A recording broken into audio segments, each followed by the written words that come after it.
নাহমাদু ওয়া নুসাল্লি আলা রাসূলিল কারীম, আম্মা বাদ। মাননীয় স্পিকার, আপনাকে ধন্যবাদ মহান জাতীয় সংসদে বাজেট অধিবেশনে আমাকে বক্তব্যের সুযোগ দেওয়ার জন্য। মাননীয় অর্থমন্ত্রী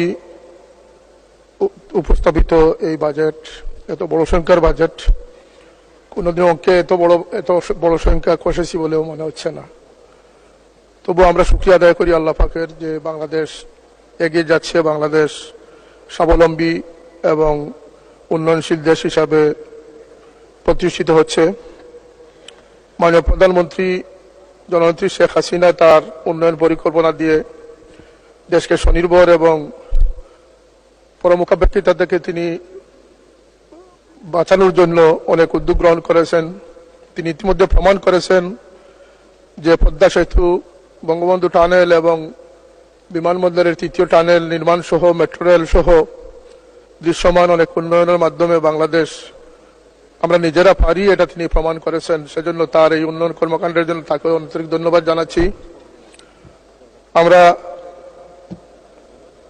যেহেতু আমাদের সীমিত আয় নিয়ে আমাদের চিন্তা করতে হবে, আমাদের এই প্রায় 8 লক্ষ কোটি টাকার বাজেট যেমন আমাদেরকে আনন্দিত করতেছে, আমাদের এই বাজেটের অধিকাংশ ক্ষেত্রে আমাদের মিসইউজের সম্ভাবনা থেকে যায়। তল্পিবিহীন জুড়িতে আপনি যে কিছুই ডালেন না কেন সেটা থাকে না। তাই মাননীয় স্পিকার, আমাদের এই বাজেট বিষয়ে আমাদের কথা হচ্ছে যে দেশের দুর্নীতিমুক্ত দেশ এবং জনসম্পদ গড়ে মানুষকে, দেশপ্রেমিক মানুষের দ্বারা দেশকে পরিচালনা করার উদ্যোগ গ্রহণ করা খুবই প্রয়োজন। এক্ষেত্রে আমাদের শিক্ষা ব্যবস্থাপনাকে আরো উন্নত করার জোর দাবি জানাচ্ছি। যেখানে মরালিটি, মানবতা থাকবে না, সেখানে কোনো বড় বাজেট দিয়ে কোনো জাতিকে উন্নয়নশীল জাতি হিসাবে প্রমাণ করা সম্ভব হবে না। ইতিমধ্যে আমরা বুঝতে পেরেছি আমাদের অর্থ সংকটের চেয়ে আমাদের আন্তরিকতার অভাব বেশি রয়েছে। বাংলাদেশে যে বড় অঙ্কের বাজেট বাংলাদেশে নেওয়া হয়েছে, যদি এটা পুঙ্খানুপুঙ্খ রূপে বাস্তবায়িত হয়, এ দেশের জনগণের দুর্ভোগ এবং সমস্যা আসলে থাকবে না বলে আমরা মনে করি। তো সমস্যা হচ্ছে যে আমাদের দেশে যারা দুর্নীতি দমন করবেন তাদেরকে দুর্নীতিমুক্ত করাটাই আমাদের সবচেয়ে বড় চ্যালেঞ্জ হয়ে দাঁড়িয়েছে। কথায় আছে না, আমরা জানি যে কুইনাইন জ্বর সরাবে, কিন্তু কুইনাইন সরাবে কে? আমরা আমাদের কয়েকটি ডিপার্টমেন্টকে যদি আমরা সুপ্রশিক্ষিত করতে না পারি এবং তাদের উপরে যদি আমরা আস্থাশীল হতে না পারি, আমাদের এনবিআর, দুদক, অ্যান্টি কারাপশন, যেগুলো আমাদেরকে নিশ্চয়তা দিবে, যেগুলো আমাদেরকে দেশকে সুরক্ষিত রাখবে, এখানে সরিষার মধ্যে যদি বুথ এসে যায় তাহলে বুথ থামাবেন কি দিয়ে? এই যে হাজার খানেক জনবল, তাদেরকে যদি আমরা দেশপ্রেমিক, আন্তরিক, সুদক্ষ কর্মটা আমরা তৈরি করতে না পারি, আমরা যদি প্রাথমিক শিক্ষক যারা আছেন 1.5-2 লক্ষ শিক্ষককে যদি আমরা আমাদের ফাউন্ডেশন তৈরির জন্য প্রস্তুত করতে না পারি, শিশু বান্ধব করতে না পারি, মানব সম্পদ তৈরির কারিগর বানাতে না পারি, তাহলে আমাদের শিক্ষা ব্যবস্থার ভবিষ্যৎ অত্যন্ত খারাপ হবে, এটাই স্বাভাবিক। বাজেট প্রসঙ্গে আমি যদিও অর্থনীতি পড়েছি, কিন্তু এই বিষয়ে আমি কথাই বলে না যে হুজুরের দৌড় মসজিদের দিকে। আমি বাজেট বিষয়ে এমন কিছু বলতে আমি সাহস পাচ্ছি না। এবারের বাজেটে একটি বিষয়, কালো টাকাকে সাদা করার যে প্রস্তাবনা রয়েছে, নিঃসন্দেহের পিছনে কোনো যৌক্তিক কারণ থাকতে পারে। আমার অনুরোধ থাকবে যে এই সুযোগে যাতে দুর্নীতি প্রশ্রয় না পায়, দুর্নীতিবাজরা যাতে উৎসাহিত না হয়, এ বিষয়ে সতর্ক থাকা। 2 মিনিট। এবং দেশের যে টাকাগুলো বিদেশে পাচার করা হয়েছে, এমন অনেক রিপোর্ট রয়েছে, অনেক তথ্য রয়েছে, সেগুলোকে ফেরত আনা। কারণ দেশের রাজস্ব বাড়ানো উচিত, দেশকে স্বনির্ভর করা উচিত, দেশের উন্নয়নকে, অগ্রযাত্রাকে অব্যাহত রাখা উচিত।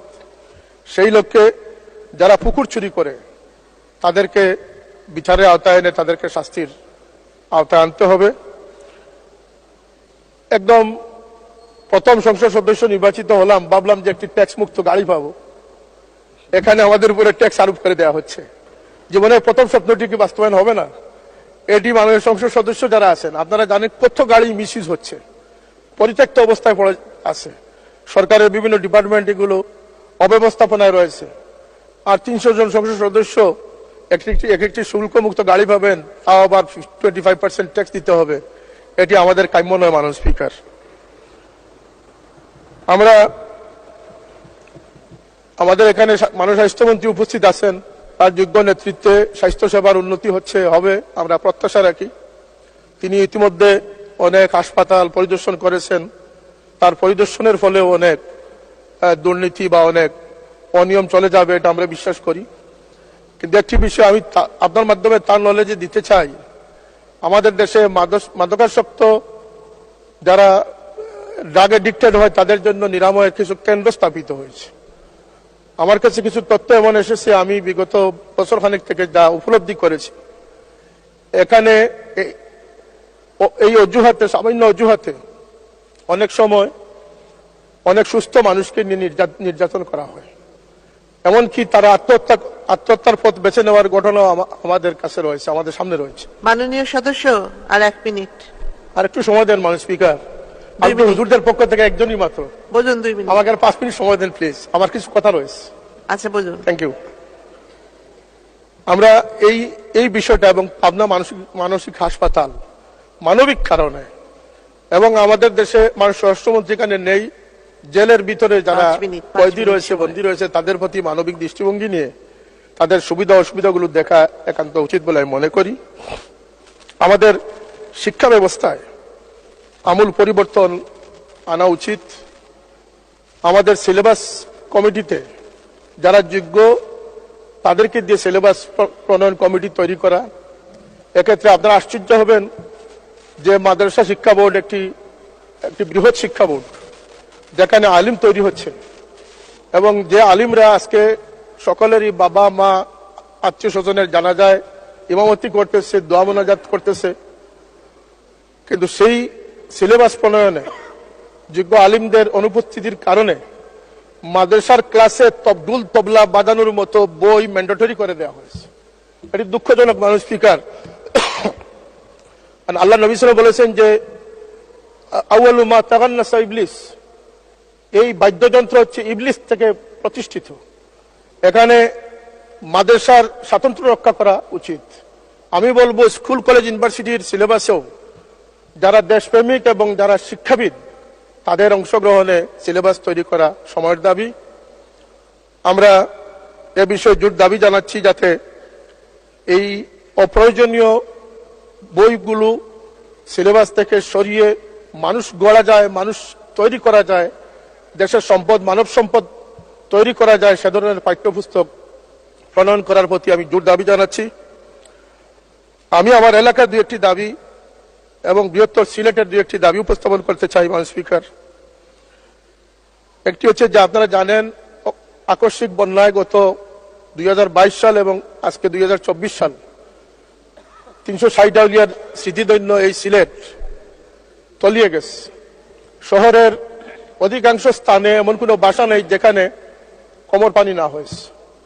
এই বন্যায় যে হাজার হাজার কোটি টাকার ক্ষতি হচ্ছে, সিলেটবাসী যে বন্যা প্লাবিত হচ্ছে, যদিও অনেক বিশেষজ্ঞরা মনে করেন যে মিঠামইনের এই সড়কটি অপরিকল্পিত হওয়ার কারণে, ব্রিজ কম থাকার কারণে সিলেটে আকস্মিক বন্যা হচ্ছে, সেটাও তলিয়ে দেখার সময়ের দাবি আমি মনে করি মাননীয় স্পিকার। আরেকটি প্রস্তাব আমি করতে চাই যে মাননীয় পানি সম্পদ মন্ত্রী মহোদয় এখানে আছেন, তিনি সিলেট সুনামগঞ্জ সফর করেছেন, আমাদের কনস্টিটিউয়েন্সির খবর তিনি নিয়েছেন, ধন্যবাদ তাকে। কিন্তু এই সংসদ অধিবেশনের পরপরই তিনি সিলেটে গিয়ে, আমরা আমন্ত্রণ জানাচ্ছি সিলেটের সংসদ সদস্য যারা আছি আমরা সবাই উপস্থিত থাকবো, এখানে সিলেটের মেয়র সহ আমার গণ্যমান্য সবাই উপস্থিত থেকে এর কারণ এবং প্রতিকার চিহ্নিত করা খুবই প্রয়োজন বলে আমি মনে করতেছি। এ বিষয়ে মাননীয় মন্ত্রী উদ্যোগ নেবেন, আমাদের পক্ষ থেকে যে সহযোগিতার প্রয়োজন সেটা। এবং এখানে সুরমা কুশিয়ারা খননের ব্যাপারটা এসেছে, এই নৈবতা হারানো নদীগুলোর কারণে এটি একটি অন্যতম কারণ। আমার সংসদীয় আসনের একটি থানা হচ্ছে কানাইঘাট উপজেলা, যেখানে লুবা কুয়ারিতে ভারত থেকে ভারতের পাহাড়ি ডল থেকে নেমে আসা 1000 কোটি টাকার পাথর প্রতি বছর আমদানি হতো। এ থেকে সরকার 25-30 কোটি টাকা রাজস্ব আদায় করত। এটাকে সুনিয়ন্ত্রিত করলে 100 কোটি টাকা রাজস্ব আদায় করা সম্ভব হবে। এই পাথর কোয়ারিতে 1000 কোটি টাকার পাথর জব্দ করে রাখা হয়ে গেছে। কোন কারণে সেটা আমি সংসদ সদস্য আমি এটা বুঝতে পারতেছি না। আরেকটি কারণ হচ্ছে যে আজকে প্রায় 5 বছর যাবত এখানে পাথর উত্তোলন বন্ধ করা হয়েছে। এটিও বন্যার একটি কারণ এই পাথরগুলো অপসারণ করলে এই জায়গাটা গভীর হয় না, আর গভীর না হওয়ার কারণে ফ্লাড আরো সহজ হয়। সুতরাং এখানে আশ্চর্যের বিষয় মাননীয় স্পিকার, এখানে 8-10 লক্ষ শ্রমিকের রুটি রুজির ব্যবস্থা রয়েছে। আমরা জনবান্ধব হিসাবে, জনগণের প্রতিনিধি হিসাবে আমাদের দাবি থাকবে যে আমার 8 লক্ষ মানুষের কর্মসংস্থান কি কারণে বন্ধ? এটা তো প্রাকৃতিক সম্পদ, এটা আপনি না উঠালে আর আসবে না। এটা প্রতি বছর আপনি অপসারণ করলে তারপরে এই শূন্যস্থানটা পূরণ হবে। এটি একটি সহজ হিসাব, সহজ ইকোনমি। এটা কি কারণে বন্ধ আমরা সেটা জানি না, এটার ব্যাখ্যা আমরা জানতে চাই। এই দাবি। আরেকটি দাবি হচ্ছে আমার ডকুমেন্ট খানাইঘাটে বন্যায় যে সমস্ত বাড়িঘর ক্ষতিগ্রস্ত হয়েছে, আমি নিজ চোখে দেখে এসেছি। আর 1 মিনিট শেষ করবেন। আমি নিজের চোখে দেখে এসেছি মাননীয় স্পিকার, এই পানি উন্নয়ন বোর্ড কুশিয়ারাতে যে ডাইক নির্মাণ করেছিল, এই ডাইকগুলো অতি দুর্বল। এই নদীর এলাকাবাসী যারা আছেন নদীর পার্শ্ববর্তী, তারা রাত্রে পাহারা দেয়, তারা মাইকিং করে ব্যবস্থা রাখে, কখন জানি ডাইক ভেঙে যাবে। কিছু বাড়িঘর আছে যেগুলোকে নিশ্চিহ্ন করে ফেলেছে, এগুলোকে আমাদের পুনর্বাসন করতে হবে। আমি টিন এবং গড় নির্মাণের জন্য, এই পুনর্বাসনের জন্য বিশেষ বরাদ্দ কামনা করতেছি। আমার শেওলা জকিগঞ্জ রাস্তা এবং সিলেট কানাইঘাট শেখ বুরহানুদ্দিন সড়ক, দুটি সড়ক নিয়ে আমি প্রায় বেহায়ার অবস্থায় চলে গেছি। আমি বারবার এটা সম্পর্কে তাগিদ দিতেছি, কিন্তু জনগণের দুর্ভোগ কমতেছে না। এদিকে আমি অনুরোধ করবো যে এটা সড়ক জনপথে নিয়ে, এটা এলজিডি থেকে সড়ক জনপথে নেওয়ার ব্যবস্থা করার জন্য আমি ওদের আহ্বান জানাচ্ছি। মাননীয় স্পিকার, যেহেতু আমার সময় নেই, আমার আর কিছু কথা বলার ছিল, তবুও আমরা